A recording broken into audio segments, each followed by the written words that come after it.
आओ बच्चों, आज हम लोग आगे बढ़ते हैं कॉम्प्लेक्स नंबर की तरफ। एनसीईआरटी मैथ क्लास 11th है, उसका चैप्टर 5th जो हम लोग कर रहे थे, complex number and quadratic equations, ये चैप्टर है। तो कुछ रूल वगैरह उसके हैं, ये पहले से हमने प्रिपेयर कर रखा है आप लोग के लिए। देखिए, एलजेब्रा ऑफ कॉम्प्लेक्स नंबर के बारे में थोड़ा सा हम लोग डिस्कस करेंगे। हम लोगों ने कॉम्प्लेक्स नंबर के बारे में जानकारी लिया था और उसके आइडेंटिफिकेशन नोटेशन के बारे में, ठीक है ना। रियल नंबर क्या होता है, इमेजिनरी नंबर। जैसे Z1 देखिए यहाँ पे Z1 A plus I B, A real number था और ये इमेजिनरी पार्ट था। ये real part, imaginary part, real number, imaginary number, इस तरीके से हम लोगों ने जाना था। अब हम लोग चलेंगे एलजेब्रा ऑफ कॉम्प्लेक्स नंबर के बारे में। तो इसमें हम लोग देखेंगे उसके कुछ बेसिक ऑपरेशंस वगैरह हैं, उसके बेसिक प्रॉपर्टीज़ वगैरह हैं, उसको हम लोग थोड़ा सा जानने की कोशिश करेंगे। देखिए, तो यहाँ पे हमने डिफाइन कर रखा है ताकि आप लोग को समझने में कोई प्रॉब्लम ना हो। Algebra of complex number, addition of two complex number. दो कॉम्प्लेक्स नंबर को एडिशन करेंगे तो क्या रिजल्ट आता है, या किस प्रकार का कॉम्प्लेक्स नंबर हमको प्राप्त होता है। देखिए, एग्जाम्पल के तौर पर Z1 एक कॉम्प्लेक्स नंबर है A plus I B, and Z2 दूसरा कॉम्प्लेक्स नंबर है C प्लस आई डी। दो जो कॉम्प्लेक्स नंबर दे रखे हैं, इन दोनों को हमने ऐड किया, Z1 प्लस Z2, दोनों को जब ऐड किया तो देखिए A प्लस आई बी और C प्लस आई डी। यहाँ ध्यान रखिए, A और C दोनों रियल नंबर है, इकट्ठा ऐड कीजिए, और IB और ID ये दोनों क्या है, इमेजिनरी है, तो दोनों को इकट्ठा ऐड कीजिए। इन दोनों में से क्या आई कॉमन हो जाएगा, तो B प्लस डी, ये पूरा इमेजिनरी हो गया, पूरा रियल नंबर आ गया। यानी Z1 प्लस Z2 जो दो कॉम्प्लेक्स नंबर को ऐड किया तो हमारे पास क्या रिजल्ट आया, रियल पार्ट और इमेजिनरी पार्ट। तो ये क्या है, ये भी कॉम्प्लेक्स नंबर है, which is a complex number. यानी कि दो कॉम्प्लेक्स नंबर को ऐड करेंगे तो क्या रिजल्ट आएगा, वो भी एक कॉम्प्लेक्स नंबर ही मिलेगा। क्लियर है। एग्जांपल के तौर पर देखिए, हमने एग्जांपल दे रखा है Z1 बराबर 2 प्लस 3i और Z2 4 प्लस 2i। तो Z1 प्लस Z2 ये हमने दोनों कॉम्प्लेक्स नंबर को ऐड किया, तो 2 प्लस 3i और 4 प्लस 2i, तो 2 और 4 6, क्योंकि दोनों रियल पार्ट है, अलग ऐड होंगे। 3i और 2i, 3 और 2 5, 5i 5i, रियल पार्ट और इमेजिनरी पार्ट। क्लियर हो गया। कुछ विशेष ऐसा इसमें नहीं रहा, अपने से करेंगे तो आप कर लेंगे, बहुत इजी और छोटा है ये सब एक्सरसाइज वगैरह, कुछ ज़्यादा लेंदी वगैरह नहीं है, लेकिन फिर भी कॉन्सेप्ट क्लियर होना चाहिए। अब इसके प्रॉपर्टीज़ में चलिए। देखिए, पहला कहता है क्लोजर लॉ। क्लोजर लॉ क्या कहता है कि अगर दो कॉम्प्लेक्स नंबर को अगर हम ऐड करते हैं तो जो मिलता है वो भी कॉम्प्लेक्स नंबर कहलाता है। जैसे देखिए, the sum of two complex number is a complex number. यहाँ आपने देखा ही कि दो कॉम्प्लेक्स नंबर को ऐड किया तो क्या मिला, हमको कॉम्प्लेक्स नंबर मिला। पहला लॉ क्लोजर लॉ तो फुलफिल वो करता है। कॉम्यूटेटिव लॉ, देखिए कॉम्यूटेटिव लॉ क्या कहता है, ध्यान से आप लोग देखिए, कोई दिक्कत वगैरह हो तो कुछ कमेंट बॉक्स वगैरह में आप लोग कमेंट्स वगैरह कर सकते हैं। ये हमने पहले से फेयर बना रखा है आप लोग के लिए, ऐसे बहुत कुछ लिखना पड़ेगा इसलिए थोड़ा सा हमने बना दिया है। देखिए, कॉम्यूटेटिव लॉ कहता है Z1 plus Z2 equal to Z2 plus Z1, यानी उसको आगे पीछे जैसे भी ऐड कीजिए रिजल्ट वही आना है। कब, एडिशन के सेंस में, जब आप कॉम्प्लेक्स नंबर को ऐड करेंगे तब। इसको उल्टा पुल्टा नियम भी कह सकते हैं। यानी यूँ समझ लीजिए कि अगर हमने किसी भी सवाल में इन दोनों को प्लस माइनस आगे पीछे किया, जैसे हम देखिए नॉर्मल हम लिखते हैं हिंदी में, जैसे कोई वर्ड है हमने लिखा नमन, ये देखिए नमन, तो उल्टा भी लिखेंगे ना तो ये रिजल्ट आएगा नमन। आप आगे से भी नमन और पीछे से भी नमन। सेम थिंग कॉम्प्लेक्स में है। कॉम्प्लेक्स नंबर में अगर दोनों को हम ऐड करेंगे, सपोज मान लीजिए कि अगर दोनों को हमने ऐड किया, दोनों कॉम्प्लेक्स नंबर को Z1 Z2 Z2 Z1, तो हमको वही रिजल्ट आएगा, इसलिए उसको कम्यूटेटिव लॉ कहा जाता है। We get complex number after addition. Addition के बाद भी हमको कॉम्प्लेक्स नंबर आता है और दोनों की वैल्यू सेम रहती है। ऐसे आप जानना चाहते हैं तो देखिए, ऐसे हम इसमें एक एग्जांपल के तौर पे आपको हम बताते हैं। देखिए, सपोज कीजिए कि हमारे पास कोई एक कॉम्प्लेक्स नंबर Z1 है 2 प्लस 3i और Z2 आपके पास है 3 प्लस 4i। जब इसको ऐड करेंगे, देखिए ऐड हमने कर दिया, तो क्या हो जाएगा, Z1 plus Z2 equal to 2 और 3 5 और 4 3 7 7i। ये देखिए, ये भी क्या हुआ, एक कॉम्प्लेक्स नंबर है, ये भी हमारे पास क्या निकला, कॉम्प्लेक्स नंबर, कॉम्प्लेक्स नंबर। ठीक है, तो इस हिसाब से ये रूल क्या करता है, फॉलो करता है। उल्टा पुल्टा नियम हम इसको कह सकते हैं, कम्यूटेटिव लॉ फॉलो करता है। चलिए अब आगे हम लोग थोड़ा सा बढ़ते हैं और देखते हैं, कुछ विशेष इसमें भी नहीं है। एसोसिएटिव लॉ, एसोसिएटिव लॉ में क्या करते हैं कि कोई 3 कॉम्प्लेक्स नंबर लेते हैं Z1 Z2 Z3 और उसको भी उल्टा पुल्टा अगर ऐड करेंगे Z1 प्लस Z2 एक ब्रैकेट में plus Z3 equal to Z1 plus Z2 plus Z3, एक ही रिजल्ट आएगा। जैसे एग्जांपल के तौर पे देखिए ये रिजल्ट आया 1 प्लस 2 और प्लस 3, 1 प्लस 2 प्लस 3, तो क्या आ जाएगा 2 प्लस 1 3 और 3 6, तो ये भी आ जाएगा 3 और 3 6।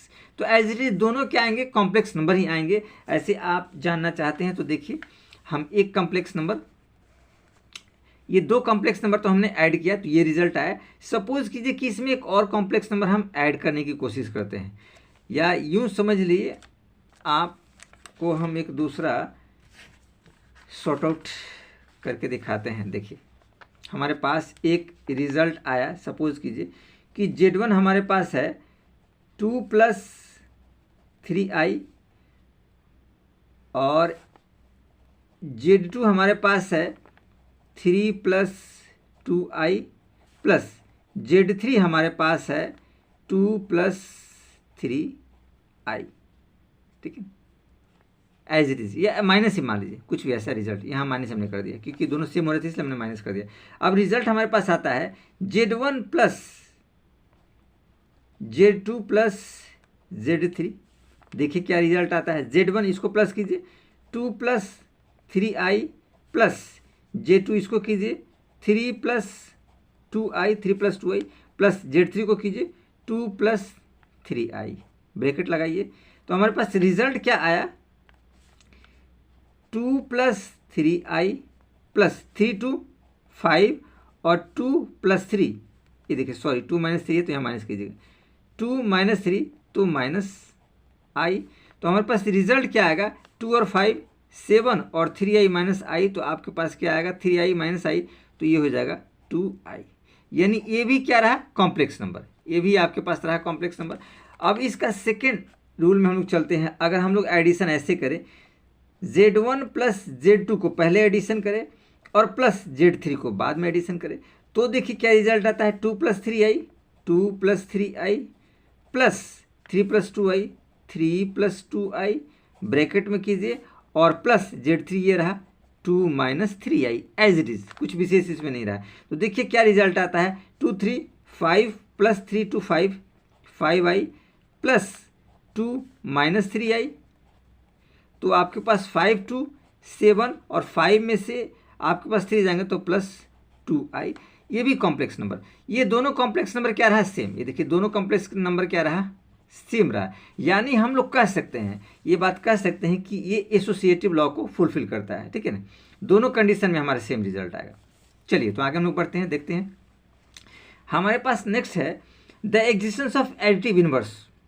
ये एडिटिव इनवर्स की जो लॉ है ये हम लोग बाद में पढ़ेंगे, ये बाइनरी ऑपरेशन वगैरह में, बाइनोमियल थ्योरम वगैरह में अप्लीकेबल होगा, इसी सबको बाद में पढ़ना है। फिर भी थोड़ा सा हिंट्स आपको बताते हैं।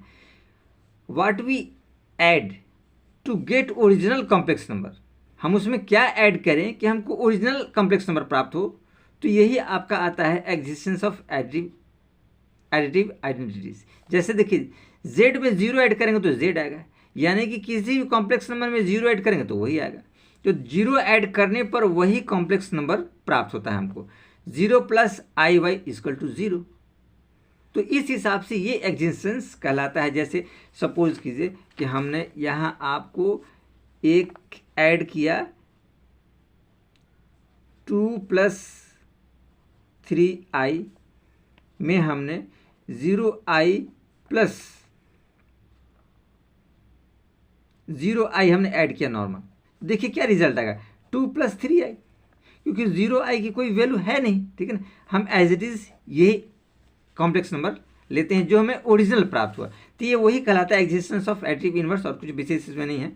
नेक्स्ट देखिए 5वां रूल क्या कहता है, एग्जिस्टेंस ऑफ एडिटिव इनवर्स। इसमें कहता है कि उसी संख्या को उसके इनवर्स से ऐड किया जाए, 2 केसेस बनते हैं, ठीक है, z प्लस माइनस z तो 0 आएगा। We add negative of complex number, मैंने कॉम्प्लेक्स नंबर का निगेटिव ऐड किया जाए, ठीक है ना, तो क्या प्राप्त होगा 0 प्राप्त होगा।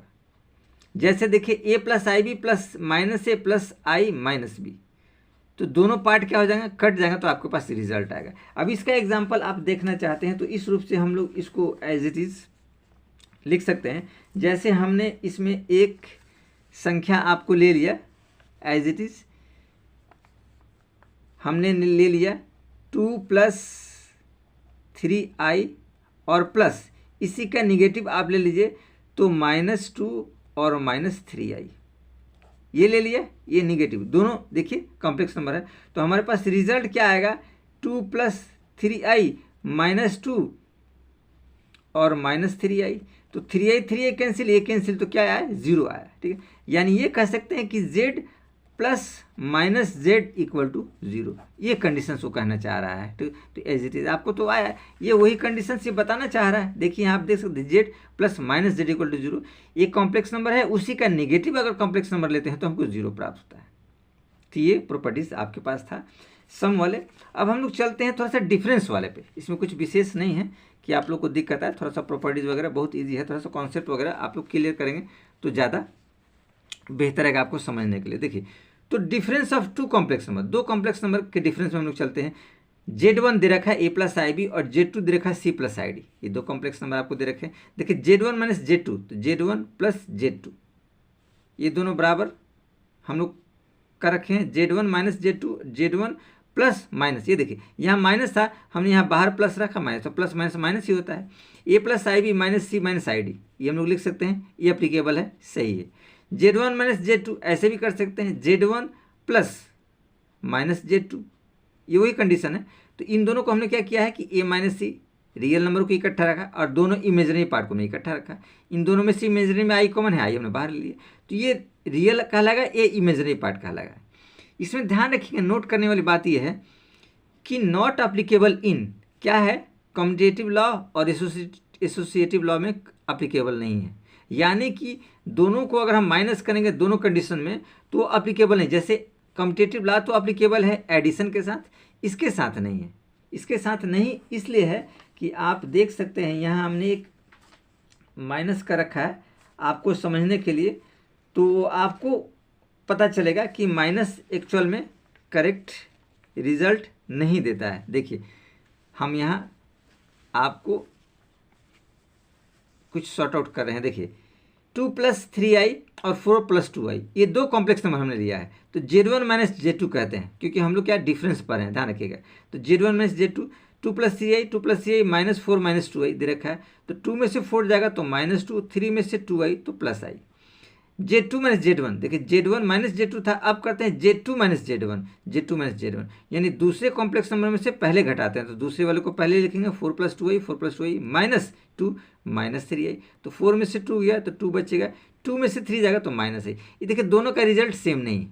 जब दोनों का सेम नहीं है तो ये रूल फॉलो नहीं करता है। सिमिलरली ये भी रूल फॉलो नहीं करता एसोसिएटिव, जब 2 में कंडीशन फुलफिल नहीं हो तो तीसरे में भी कंडीशन आपका फुलफिल नहीं होगा। ये सब ज़्यादा हम जब एग्जाम्पल वगैरह करेंगे तो आपका क्लियरफाई होगा। इसमें कुछ विशेष वगैरह नहीं है कि आप लोग को ज़्यादा परेशानी हो या पेचीदा वगैरह।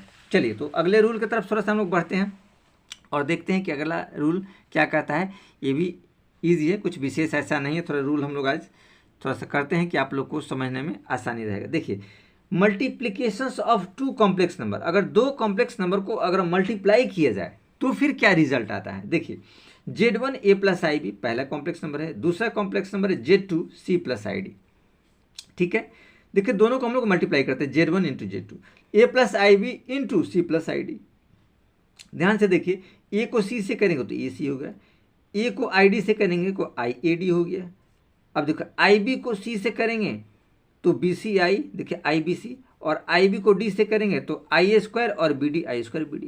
यानी पहले वाले को इन दोनों से कीजिए, फिर दूसरे वाले को इन दोनों से कीजिए, तो ये देखिए रिजल्ट है।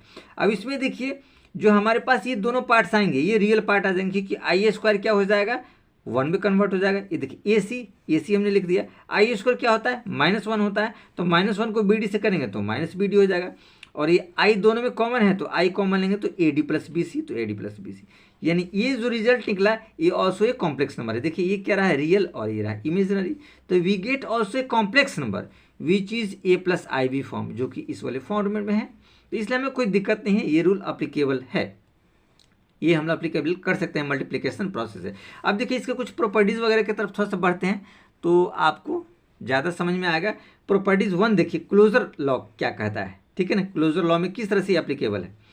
Product of two complex number is a complex number Z1 into Z2 equal to Z which is also complex number. बिल्कुल करेक्ट है, क्योंकि देखिए यहाँ हमने अभी मल्टीप्लिकेशन प्रोसेस में देखा कि दो कॉम्प्लेक्स नंबर को मल्टीप्लाई किए तो जो रिजल्ट आया वो हमारा एक कॉम्प्लेक्स नंबर था। तो ये क्लोजर लॉ अप्लीकेबल है, इसमें कोई दिक्कत वगैरह नहीं है, ठीक है। ज़्यादा हम लोग जब क्वेश्चन क्लियरफाई करेंगे तो समझ में आएगा जब हम लोग सॉल्व करेंगे। देखिए दूसरा रूल देखिए, कम्यूटेटिव लॉ, ठीक है ना।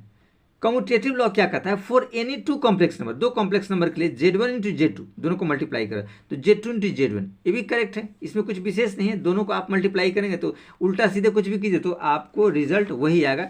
सपोज मान लीजिए कि अगर हमने मल्टीप्लाई किया 4 को 3 से हमने किया तो क्या आएगा 12, और 3 को भी 4 से करेंगे तो क्या आएगा 12 आएगा। तो इसमें कुछ विशेष वैसे नहीं है, लेकिन फिर भी अगर आप चाहते हैं तो एक हमने मल्टीप्लाई करके देखें। देखिए हम मल्टीप्लिकेशन हम करते हैं 2 प्लस आई और हमने मल्टीप्लाई किया 3 प्लस आई, देखिए ये रिजल्ट में तो 2 3 जा 6, 2 आई आई को तो 3i और आई स्क्वायर, आई देखिए आई स्क्वायर कुछ विशेष नहीं था 6, और ये देखिए 6i स्क्वायर -1 है तो -1, ये देखिए 2 और 3 5i, तो हमारे पास क्या रिजल्ट आएगा 6 -1 तो ये हो जाएगा 5 प्लस 5i, तो ये भी क्या हुई एक कॉम्प्लेक्स नंबर है। तो आसानी से ये भी रूल ये क्या करता है फॉलो करता है, जो हम लोग को कोई प्रॉब्लम वगैरह नहीं है। अगर हम लोग कम्यूटेटिव लॉ की बात करें, अगर मल्टीप्लाई करेंगे तो वही रिजल्ट आता है। एसोसिएटिव लॉ में आई देखिए, फॉर एनी 3 कॉम्प्लेक्स नंबर ये भी फॉलो करता है कि किसी 3 को Z1 Z2 Z3 इसको multiply Z1 into Z2 multiply करेंगे तो कॉम्प्लेक्स नंबर आएगा, उस कॉम्प्लेक्स नंबर को मल्टीप्लाई करेंगे तो भी कॉम्प्लेक्स नंबर आएगा। Z2 Z3 करेंगे यानी लास्ट वाले दोनों कॉम्प्लेक्स को करेंगे तो कॉम्प्लेक्स नंबर आएगा, उसको कॉम्प्लेक्स नंबर से करेंगे तो वो भी कॉम्प्लेक्स नंबर आएगा। इसमें कुछ विशेष ऐसा नहीं है, 3 बार जब मल्टीप्लाई करेंगे तो आपको क्लियर ये समझ में आ जाएगा। अब देखिए existence of multiplicative identity, existence मतलब मल्टीप्लिकेटिव जो कॉम्प्लेक्स नंबर है तो उसका और भी मल्टीप्लिकेटिव रूप में क्या एग्जिस्टेंस हो सकता है, कैसे प्राप्त किया जा सकता है। जैसे देखिए कोई कॉम्प्लेक्स नंबर 1 से मल्टीप्लाई करेंगे वही कॉम्प्लेक्स नंबर आएगा। 1 प्लस Z, 1 इंटू Z या Z इंटू 1, यानी किसी भी कॉम्प्लेक्स नंबर में 1 से मल्टीप्लाई करें तो वही एग्जिस्टेंस उसका आएगा। यानी लिख सकते हैं 1 बराबर i प्लस 0i, ये फॉर्मेट हो गया। इससे अगर उसको हम करें तो फॉर एवरी कॉम्प्लेक्स नंबर क्या मल्टीप्लाई किया जाए कि वही कॉम्प्लेक्स नंबर मिल जाए, तो वही के लिए क्या करना पड़ेगा 1 से मल्टीप्लाई करेगा। तो 1 भी इस रूप में एक तरीके से क्या है हमारा कॉम्प्लेक्स नंबर का अलग फॉर्मेट है, जो हम लोग उसको एग्जिस्ट कर सकते हैं। यानी कि मल्टीप्लाई करने पे वही रिजल्ट आ जाए। जैसे सपोज कीजिए हमारे पास आया 2 प्लस 3i, ठीक है।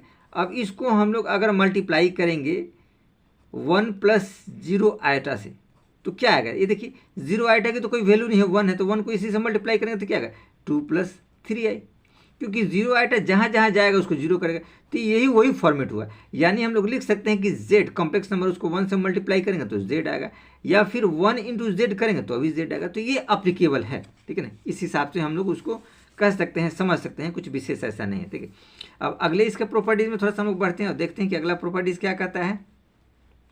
तो देखिए अगला प्रॉपर्टीज़ क्या कहता है, the existence of multiplicative inverse.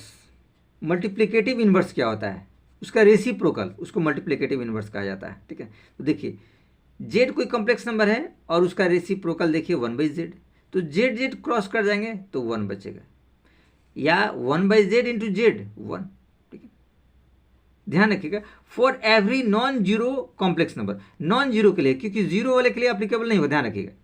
Zero के लिए तो पूरा टर्म जीरो कर देगा, ये दोनों नॉन जीरो होने चाहिए, ये ध्यान रखिए, क्योंकि जीरो वाले टर्म में हम लोग करेंगे तो उसका रिजल्ट आपके पास अलग आएगा, मीन्स गलत भी आएगा, ठीक है ना। तो इसलिए ये सब चीज़ें थोड़ा सा हम लोग को पता होना चाहिए, नहीं तो फिर वो आपके लिए प्रॉब्लम वगैरह क्रिएट करेगा। जैसे मान लीजिए कि अगर हमने एज इट इज़ हमने कोई संख्या ले लिया आपके पास, या कोई कॉम्प्लेक्स नंबर ले लिया 2 + i3, और ये देखिए हमारे पास रहा, ये कॉम्प्लेक्स नंबर ये वाला रहा। अब ये लेते हैं इसी का रेसिप्रोकल, तो आपके पास क्या आएगा 1/2 + 3i, ये आ गया रिजल्ट, ठीक है। ये तो सेम आ गया, तो एज इट इज़ 1 आ जाएगा, कैंसिल होकर के। लेकिन अगर नॉन जीरो अगर हम लोग लेने की बात करते हैं 0 इंटू 1/0 तो क्या आएगा, 0 आएगा, ठीक है ना। तो ये वाला एप्लीकेबल फॉर्मेट नहीं होगा। यहाँ दिया हुआ है कि Z A plus I B रहेगा, लेकिन ए नॉट जीरो और बी नॉट जीरो, उसमें एप्लीकेबल होगा कि ए भी जीरो नहीं होना चाहिए, बी भी जीरो नहीं होना चाहिए। Multiplicative inverse of Z is denoted by Z dash. ध्यान रखिएगा कि इसको डिनोट जो किया जाता है ना मल्टीप्लिकेटिव इनवर्स को जेड -1 से किया जाता है। जेड यानी इनवर्स के रूप में जो हम लोग ट्रिगोमेट्रिक फंक्शन में इस्तेमाल करते हैं उस हिसाब से इसको हम लोग मल्टीप्लिकेटिव इनवर्स भी कहते हैं, ठीक है। Multiplicative inverse of Z is denoted by Z -1। Z into Z inverse 1 होता है, Z inverse to Z equal to 1 होता है, क्योंकि देखिए इनवर्स मतलब नीचे चला जाएगा तो कैंसिल हो जाएगा तो 1 आएगा। यहाँ भी इनवर्स का मतलब नीचे चला जाएगा कैंसिल हो तो 1 हो जाएगा। तो ये हमारे प्रॉपर्टीज कुछ थे जो आपको जानना बहुत जरूरी था। अब देखिए इसके दूसरे पार्ट में थोड़ा सा चलते हैं। 6 नंबर प्रॉपर्टीज है, उसमें हम लोग देखते हैं कि क्या कहना चाह रहा है। डिस्ट्रीब्यूटिव लॉ कहता है for any 3 complex number Z2 Z3, Z1 को Z2 प्लस Z3 से मल्टीप्लाई किया जाए इक्वल टू Z1 Z2, देखिए Z1 Z2 plus Z1 Z3 Z1 Z3, Z1 Z2 को मल्टीप्लाई किया Z3 से Z1 Z3 Z1 Z3 और Z2 Z3 Z2 Z3, ये फॉलो करता है, ये रूल को अप्लीकेबल करता है। इस रूल के हिसाब से बना सकते हैं, यानी कि अगर 2 कॉम्प्लेक्स नंबर को ऐड किया जाए और उसको तीसरे से मल्टीप्लाई किया जाए तो उसका रिजल्ट भी आएगा, वो भी कॉम्प्लेक्स नंबर के रूप में होगा। ये कहना चाह रहा है। इसमें कुछ विशेष इसमें नहीं था आपको कि कुछ प्रॉब्लम वगैरह हो, ठीक है। ये बहुत आसानी से इस वाले पार्ट को हम लोगों ने कवर किया, ठीक है। अब नेक्स्ट हम लोग चलते हैं थोड़ा सा डिवीज़न रूल की तरफ और देखते हैं ये डिवीज़न रूल वगैरह क्या है। तो डिवीज़न रूल भी कुछ विशेष ऐसा नहीं है, बस थोड़ा सा आप लोग को ध्यान रखना है, कॉन्सेंट्रेट करना है माइंड को। देखिए डिवीज़न रूल को भी हम लोग थोड़ा सा अप्लीकेबल करते हैं, आप लोग को समझ में आएगा, कुछ ज़्यादा नहीं रह गया है। देखिए the division law for any 3 complex number, अगर कोई भी 3 नहीं, यहाँ देखिए division of 2 complex number, 2 complex number के डिवीजन के लिए for any 2 complex number Z1 Z2, 2 complex number है Z1 A plus IB and Z2 C plus ID, Z2 not equal to 0। ध्यान रखिएगा ये नॉट इक्वल टू 0 होना चाहिए, क्योंकि नीचे वाला पार्ट अगर 0 हो जाएगा तो वो फिर प्रॉब्लम डिवीज़न के रूप में नहीं आएगी। जैसे मान लीजिए कि 3/4 ये चलेगा कि 3/4 आप लिख सकते हैं, लेकिन 3/0 नहीं, क्योंकि नॉट डिफाइन आ जाता है। ध्यान रखिएगा नॉट डिफाइन आ जाएगा, ये आपके पास नॉट डिफाइन आ जाएगा। 0/3 पॉसिबल हो सकता है, लेकिन 3/0 पॉसिबल नहीं, क्योंकि नॉट डिफाइन के कंडीशन में आएगा। तो उस हिसाब से यहाँ भी नीचे कहता है कि नीचे वाला टर्म जो है Z2 0 नहीं होना चाहिए। अब देखिए Z1 प्लस Z2, ठीक है ना, ये देखिए A प्लस IB और C प्लस ID, ये कंडीशन से आया, ठीक है। अब इसको सॉर्ट आउट करने का क्या होता है कि नीचे वाला पार्ट से ऊपर नीचे आप मल्टीप्लाई कीजिए, सॉल्व करने का एक तरीका सिस्टम होता है, ठीक है ना। यानी उसके कंजुगेट से, कंजुगेट्स में क्या है कि इसके साइन को बदल देते हैं। C प्लस ID है ना, तो C माइनस ID। अब देखिए A plus IB, C minus ID और C माइनस ID, ये दोनों हो गए। अब इसको जब मल्टीप्लाई करेंगे, देखिए इन दोनों को मल्टीप्लाई किया है, A को C से AC, AID, ये देखिए ADI, IAD, IBC, IBC, I और यहाँ भी IA स्क्वायर BD, ये देखा I स्क्वायर BD, AC, ये देखा I स्क्वायर BD, ये I स्क्वायर का वैल्यू -1 होता है, तो माइनस और माइनस से प्लस हो जाएगा, तो ये दोनों क्या हो जाएगा plus, AC plus BD, AC और BD प्लस में आ गया। ये दोनों देखिए I है, I कॉमन हो जाएगा तो BC minus AD, BC minus AD, ये कंडीशन है। और नीचे क्या फॉर्मूला आएगा, देखिए A plus B A minus B, तो ये फॉर्मूला बैठेगा A square minus B square का फॉर्मूला में। ये आपका फॉर्मूला क्या बैठेगा, यहाँ देखिए मैं आपको लिख देता हूँ, A प्लस B और A माइनस B, तो ये हो जाता है A square minus B square. ये फॉर्मूला आपका अप्लीकेबल होता है नीचे के लिए। तो ये देखिए आ गया C स्क्वायर और I और D का होल स्क्वायर, तो I square D square, I square चूँकि -1 होता है तो ये माइनस माइनस क्या हो जाएगा प्लस कर देगा और D स्क्वायर आएगा, C square plus D square. ये ऊपर तो एज इट इज सेम ही था, यानी हमारे पास इसको जब इससे मल्टीप्लाई करेंगे तो AC प्लस डिवाइड करेंगे AC plus BD by C square D square, AC plus BD C square D square plus IBC minus AD upon आपके पास आएगा C square plus D square. इसमें कुछ विशेष आपका नहीं था, जो आपको कोई प्रॉब्लम वगैरह हो जो आपको समझने में पेचीदगी दी गई हो, ठीक है। अब थोड़ा सा हम लोग अगर इसके आधार पे कुछ सम्स अगर सवाल वगैरह कर लें तो ये आपके लिए ज़्यादा बेहतर होगा और आपको समझ में आएगा। तो इसलिए 1-2 सवाल इस पे हम लोग आधारित थोड़ा सा कर लेते हैं कि आपके समझने में अच्छा रहेगा। देखिए अब एक सवाल हम लोग इसमें डिवीज़न के फॉर्मेट में करते हैं, ठीक है। एग्जाम्पल के तौर पे, जैसे मान लीजिए हमारे पास एग्जाम्पल आपको दे रखा है, ठीक है। एग्जाम्पल आपको दिया है कि Z1 equal to 6 + 3i and Z2 equal to 2 - i। ये देखिए, ये आपको दिया है, ठीक है ना, ये कंडीशन ही कहता है, ठीक है।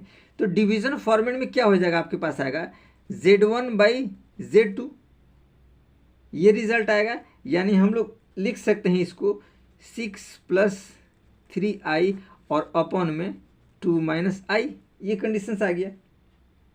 इसमें कुछ विशेष आपके पास एज इट इज नहीं रहा, ठीक है। अब इसको ऊपर नीचे थोड़ा सा मल्टीप्लाई हम लोग करेंगे कंजुगेट से, आपको तो बता ही गया है।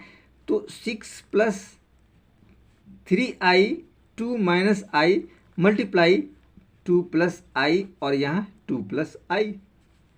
देखिए कितनी आसानी से हम लोगों ने इसमें किया, इसमें कुछ विशेष वगैरह नहीं है। देखिए 6 दूनी क्या हो जाएगा 12, यह लाइन खींच, 6 दूनी 12 और ये हो जाएगा 6i 6i और ये देखिए 6 दूनी 12 और 6i और 3 दूनी 6 6i हो जाएगा 6i और 3i तो 3i² 3i²। ये देखिए 2 का स्क्वायर, क्योंकि a - b + b a² और b² i का स्क्वायर i का स्क्वायर एज इट इज। देखिए कुछ विशेष नहीं रहा।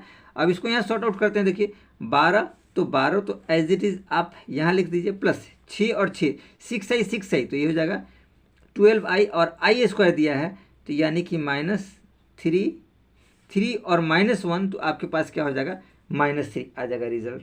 तो ये देखिए ये रिजल्ट आपके पास है। नीचे आ जाएगा 2 दूनी 4 और i² माइनस प्लस होगा तो +1, ये रिजल्ट आपके पास आएगा, ठीक है। तो इसमें आपको विशेष ऐसा कुछ नहीं था जो आप लोग के लिए प्रॉब्लम क्रिएट करे। अब देखिए क्या रिजल्ट आता है, इसको देख सकते हैं। 12 में से 3 जाएगा तो आपके पास 9 + 12i और नीचे में 5।